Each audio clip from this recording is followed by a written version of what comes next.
Teed Up Golf Podcast, joined by Ian Poulter. I've been wanting to get you on my podcast for a long time, Pults. I've never asked, but I just thought one day you'd come to me. Here we are at LIV Golf in Adelaide. Great to meet you again. Nice to meet you too, yeah, again, yeah. Apparently fished you last year. And the year before, that, hey. And the year before. I Googled you last night when I was doing a bit of preparation for this. Oh, did I clicked on news. Do you have any idea what came up as the first article about Ian Poulter on Google? No, I have no idea. Does bringing tears to Greg Chalmers' eyes at the 2020 Travellers ring a memory? Yeah, I might have squeezed one out on him. The first article that comes up, absolutely magnificent as well, by the way. The timing was epic. Just as he bent over to pick his tee peg up, I squeezed this one out. And I never realised at the time there was someone there with a handheld microphone, and it could only have been 2 feet from my backside, and it was beautiful. Couldn't believe it. It made my day, and I thought that's what I'm going to open with on the podcast tomorrow. Mate, the fashion icon in golf. You know, golf fashion is a massive thing these days. Everyone's trying to hand at golf apparel. You're one of the originals. Yeah. Tell us about your mindset with that, becoming the fashion icon before it was normal. I think it was really easy, to be honest. I grew up watching, some of the greats of the game of golf that had personality, and I think like any youngster in any sport that they follow, they gravitate to people that they can relate to, or they like, or they like how they dress, or any of that stuff. So for me, Payne Stewart, Seve, Faldo with the old Pringle George on his shirt, to Greg Norman, to Jasper Parnevik, to John Day. For all those guys that I followed, I was a kid that come out of the pro shop, had no money, and just wanted to be a bit different. So for me, it was a simple process. Try and build a brand and try and kind of embrace golf in a way that I wanted to embrace it. And I think we've had quite a good ride with it, to be honest. Favorite kit you've ever worn? Do you have something if you could wear it every day? Listen, you're going to there's no favorite one. I've had so many nasty rascals in my time. It's from the gold lame Indian Johnny Walker Classic to a pair of Union Jacks to Stars and Stripes to I came down here and played the Johnny Walker years ago and wore yellow label, blue label, red label. I've worn a bit of everything. Yeah. Mate, LIV Golf, obviously we're here in Adelaide for the 4th edition of LIV Golf here in Adelaide. I've been to everyone. It's getting bigger and better every year. Yep. The Majesticks, you guys play a massive role. Everyone tries to play that Barmy Army versus the Fanatics versus the Aussies cricket vibe. Yeah. Do you love coming down here to play your golf? You've obviously come down for a couple of decades. I love it. This type of golf, as soon as I get on the golf course, I got a smile on my face, just because it's pure, right? You don't have to smash driver everywhere. This is it's a clever golf course. There's some 5-irons off tees. There's some drivable par 4s. You've got reachable par 5s. So it has a nice mix, clever bunkering, even from the flat rake bunkering, using the back of the rake to compact it down. So you've always got a pretty nice lie. Pure putting surfaces. Yep. But that's pretty good too. It's beautiful. Fans love a few scoops, and getting on the Brits. I love it. Love it.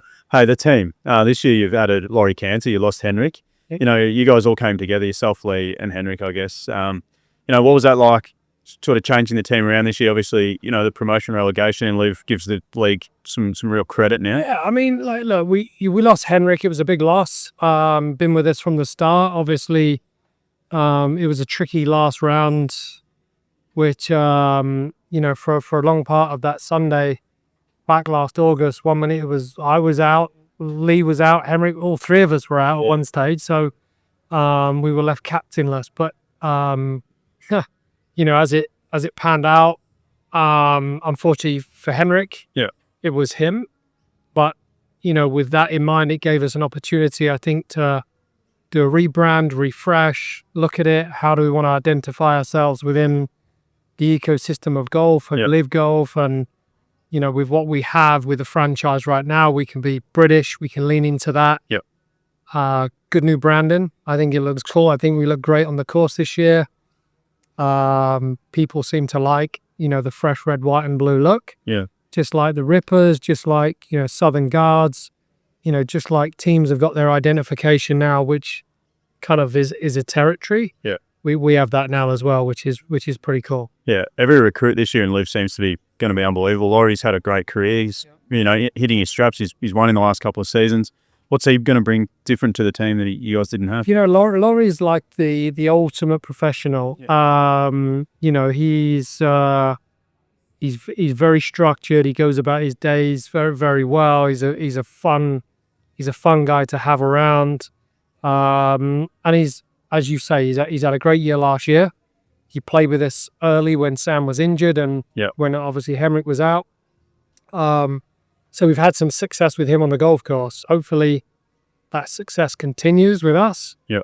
We'll have Lee back hopefully in Hong Kong. So at the minute we've got a sub in place. Yeah. Nice lad. Played okay last week. So hopefully we can go out and have a strong week this week. Yeah, unbelievable. The world ranking points, LIV Golf's changed now 4 rounds. When you entered it was 3, obviously. Stating the obvious there, aren't I? It was good to see Elvis Smiley win last week, first event, gone from 133 in the world to 77th, got himself into another major in the PGA more than likely. When you came to LIV Golf 4 years ago, you took a big risk with your career and everyone did. Seeing it finally started to get the ball rolling in the right direction, what are your thoughts on the world ranking points? And obviously there's a lot of work to do. Good and bad with world ranking points. In my opinion, they need to actually show the world how they come to giving us the numbers they gave us. It's not enough points. If you run the numbers over a 2-year cycle, or certainly you look at David Pooch from last year, you'd have said he had an amazing season, but actually he'd have gone backwards in the world rankings. So, if you look at it as it is, I think it's easy to turn around and say, wow, we got world ranking points. But break it down a bit further. Let's dissect it. Let's let them tell us how they gave us the points they gave us and try and justify not giving us enough points. So that might sound ungrateful, but it's factual. Yep. So the facts are not going to lie in this instance. Yeah, if you're going to go and win a golf tournament, you will move forward because you're going to win 24 points. Yep. But anything outside top 3, the points disappear. Yeah. So, if you finish 10th 10 times, it doesn't add up to 1 win. No, it's 10 points for the year, roughly. So good. Not enough. It's not enough. Yeah. So it doesn't... show me the equation.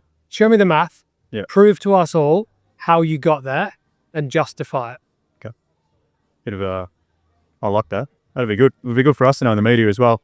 Hey, man, it'd be remiss of me not to chat to you about Medinah. I did tell a few people I was having a chat with you today, and I've chatted to Nick Colsarts last year. I chatted to Lee a couple of years ago.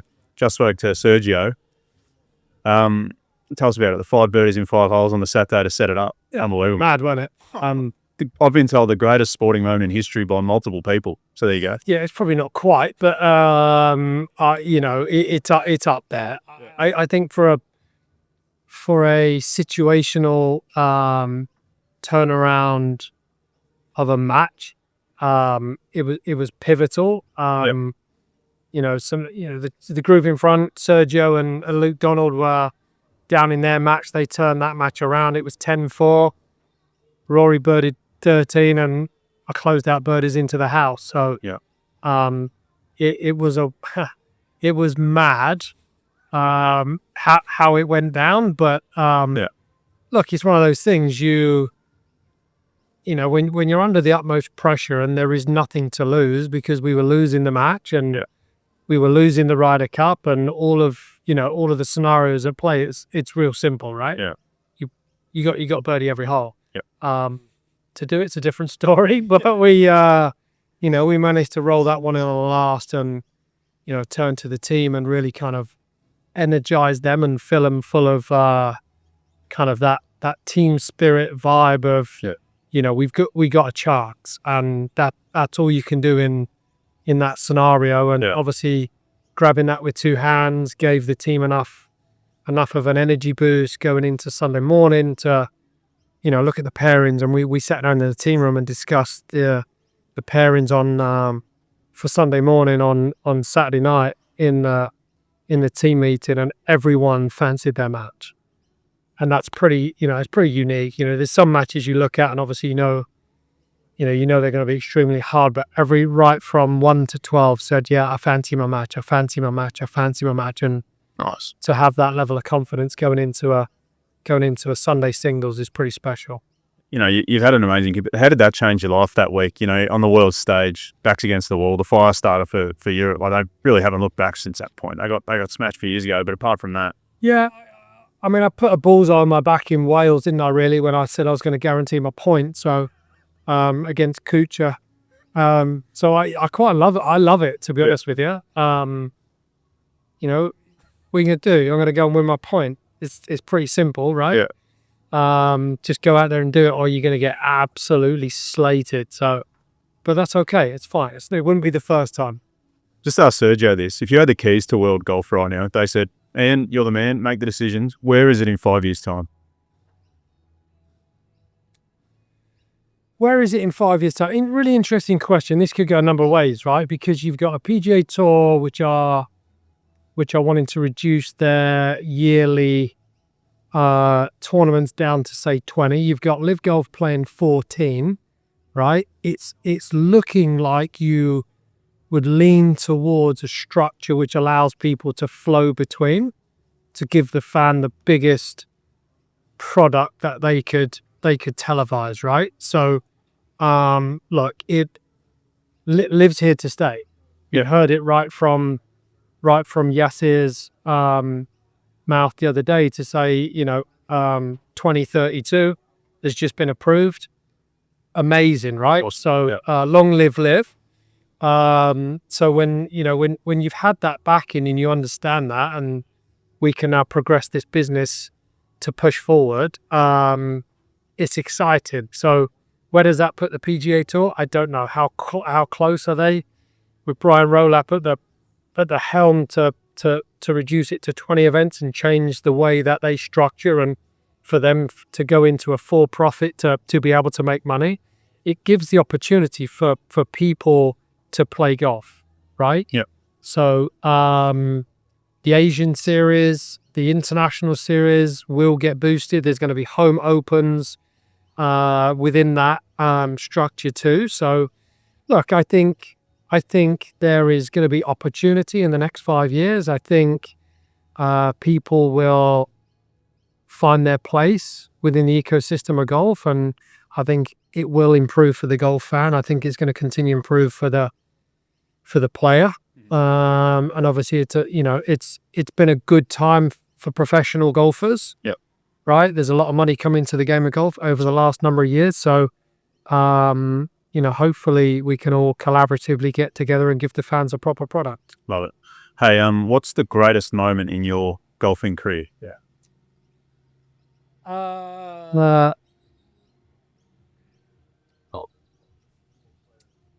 I don't know. I mean, I've had lots, right? Whether it be an embrace with Luke at the Ryder Cup in Paris, after I beat, Dustin, to the buzz of Medinah on Saturday night, to Sunday night, to, I mean, I've been blessed to have a lot of good weeks on the golf course. Amazing. Yeah.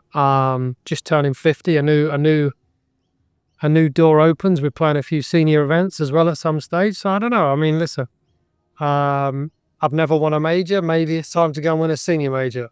Nice. Blandy. Eat your heart out.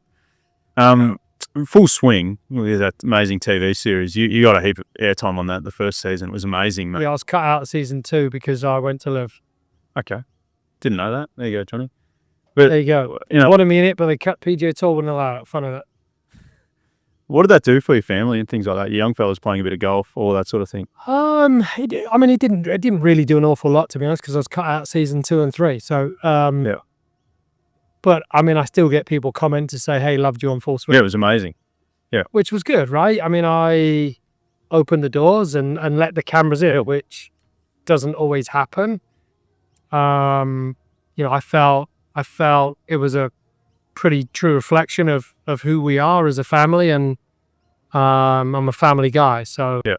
So it's always good to give people a little look in through the doors that they don't normally. I mean, I'm fairly open on social media anyway, so they would have only learned a little bit more about me. I guess I'd have loved to have done season 2 and 3, but hey ho. Person versus persona, I think it's huge in the world of golf and sport these days. The more we get to know you guys, the easier it is to understand how people act and how they are. What's the greatest golf course you've ever played, or your favourite? There's a few here in Australia, to be honest with you. Really? They're in my top 5. Kingston Heath, Victoria, Broad Melbourne. Three that are in my top 5. This year's Australian Open, don't get you a spot down at Kingston Heath? I don't think I can. When is it? First week of December. It's a bad time of year for me to play golf. That's my charity event. No. No good. No, I won't be. I won't be coming down. Unfortunately, I'm not. My body won't be ready for the new year by then. But I absolutely love this type of golf. Yeah. You guys have got some, worldy golf. This is a great golf course. We had a look at Kionga last night, actually, when out here. But it's supposed to be really cool. Unbelievable, mate. As sandbelty as you'll get. Really? Yeah, just look forward to that one next year. Yeah. What are the hopes and dreams for this year for the Majestics, mate? Obviously, bit of young blood in the team now, 50-50. Yeah, look, I mean, realistically, when you look at all of the teams, we should, if we have a really good season, I think we'll be a mid-table team. Yep. Look, we don't have a John Rahm, we don't have Joaquin, but we've got 4 definitely steady players in the team. Yep. And I think we're definitely got an opportunity. We need to have a couple of podiums this year, and if we can do that, look, I think we'll comfortably sit mid-table, which would be, I think, a pretty decent year. Nice. Can we lock in a shoey on Sunday night here in Adelaide? Look, if I'll tell you this, if I win the tournament, I'll have two for you. Thanks, Ian Poulter. Absolute pleasure. Well,